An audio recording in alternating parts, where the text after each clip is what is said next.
If he does leave Juventus, where are the possible landing spots?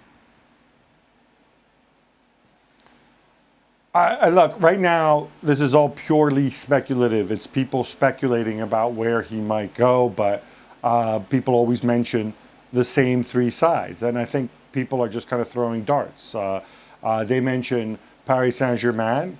If Mbappe ends up leaving, Mbappe obviously, he only has a year left on his contract, hasn't re-upped yet. They mention Manchester United because obviously he's been there before. They mention Sporting Lisbon because apparently his mom said, oh, wouldn't it be great if he went back to Sporting Lisbon, and it would be a great story.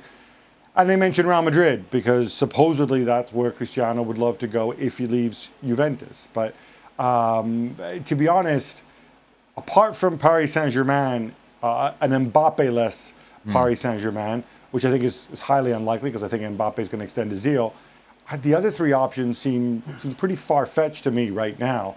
But, from Juve's perspective, they said, we'll talk afterwards. They're not going to come out and say, oh, we'd love it if he if he left and he took his enormous wages with him because we're not in the same financial place that we were before. But they're not going to say that. But I think we had a pretty strong hint. They've extended Morata's loan deal. Again, just this evening, he's going to stick around another season. Dybala's still there.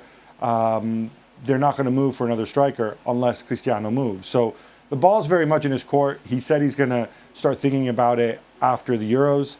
And I think, he's earned the right to take his time to make the decision, whatever that decision may be. Frank Leboeuf still with us as well. Frank, what do you make of Gab's suggestion that Ronaldo could end up at PSG? Well, I have no problem, seeing Ronaldo coming to Paris Saint-Germain, as long as the coach and the board make sure that you have people to run for the trio at front, because that's the main concern. When you have megastar, and we talked about that in modern football, that it's a problem to have one star. When you have three stars, it's becoming a nightmare, because how you handle the group, how you make sure that you're really balanced in your football, that's a very tricky situation. You have a Messi, you make the team around Messi, and you can see it's hard nowadays because you don't find maybe the right people for the right spot. You have in Paris Saint-Germain already two megastars with Mbappe and Neymar. You want to add another one. And how are you going to solve the problem that you have in the dressing room and the problem you have on the field when people don't want to run, don't want to defend? We saw France playing today. We saw Griezmann running. We saw Benzema running. And we saw Mbappe running a little bit less, but at least making some effort because he knows that Didier Deschamps won't appreciate if he doesn't do it. But we don't see it when he plays for Paris Saint-Germain. So I don't say it's bad, but if you want to do that, you have to make sure you counterbalance that with really very strong midfielders who can fight in the middle of the park for those players. Craig, is it true? Can you have too many stars in a team? Sorry, I was looking at that bit, yeah. All I'm thinking is Pochettino looking after potentially Ronaldo and Neymar together. Yeah. Oh, good luck with that. Headache? Massive. Yeah. Frank's correct. We shouldn't speculate. No. Gab started it. We never speculate in this show. No. Transfers. Gab, I can see the look on your face. Did you not like how I classified the data that you gave us?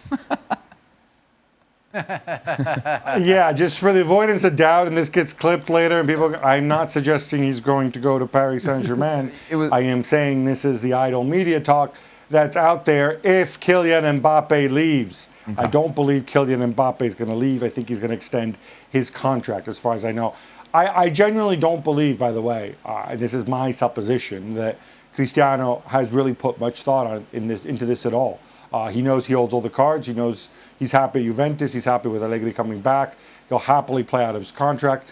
I think he's going to see after the Euros what his options are, what sort of contract he wants. Because if he moves somewhere, he'll most likely have to take a pay cut in exchange for a multi-year deal. And I think that's how he's going to play it. In the meantime, folks are going to go on, Manchester United, Paris Saint-Germain, the usual stuff. The interesting one, I think, is Real Madrid, because I do think, if he says, all right, if I have to move on from there, I'll go back there. I was happy. But obviously, Real Madrid already have Benzema, who's of a certain age. I think some people would love it. I'm not sure that Florentino would contemplate such a move, but never say never. It's still a lot of months to go until the transfer window closes. You don't think he's ready for MLS yet? I read today he's got a big place at Trump Tower in New York. He wants to be in Miami. Thanks so much for watching ESPN on YouTube. And for more sports highlights and analysis, be sure to download the ESPN app. And for premium content and live streaming, subscribe to ESPN Plus.